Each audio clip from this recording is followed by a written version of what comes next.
Nii, Martin, täna Velko esindusmeeskonnale väga tähtis võit Tallinna Kalevi U21 võistkonna üle. Võid vist öelda, et tööpäev sai hästi ära tehtud? Raske ilm oli ja ma arvan, et võime rahule jääda, et väga raske mäng oli. Ei oska midagi öelda, et ilmaolud olid rasked.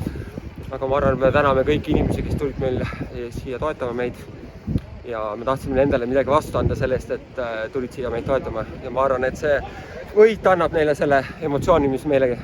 No võit liiga liidri üle, et kas juba enne mängu kõik tagusid seda trummi, et liiga liidrite lahing, et kas kuidagi see ikkagi peas hakkas ka natukene mängima, et siuke väga raske mäng tuleb ja tähtis mäng?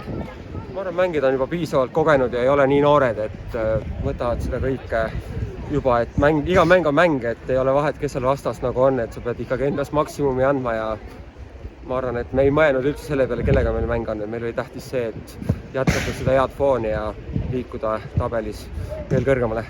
No vaadates vastast tänast koosseisu tulid päris korraliku armaadaga 20 mehega, et oli näha, et nad ei tulnud ka siia nalja tegema, aga meie olime parem võistkond. Mis siis täna oli see, millega me suutsime ikkagi oma paremuse maksma panna või? Ma arvan, et see innukus ja see foon enne mängu ja me teadsime, et me tuleme ja jätame endast kõik siia väljakule. Ja ma arvan, et kõik tegid ka oma tööd väga hästi, nii kaitse kui rünne, et kui taga on 0 ja mees lööme ühe ära, sellest piisab kahe väga tasavägise meeskonna duelis ja ma arvan, et selle pealt oli see tulemus. Väga hea, viimasena küsiks, et nüüd siin kodus oleme väga hästi mänginud, aga järgmised 3 vooru, kui ma eksi, on ikkagi teiste satside koduväljakutel koju tulema alles novembri algusest tagasi. Mis on see, mida nüüd siit kodumängudest ja ka tänasest võib-olla eelkõige kaasa võtta, et järgmistes voorudes ka võõrsil väljakutel sama hästi esineda? Hooaja lõpp on, ma arvan, keegi enam midagi tagasi ei hoia, et siin ei ole enam niisugust ruumi, kus eksida, et ma arvan, et kõik on praegu väga heas vormis.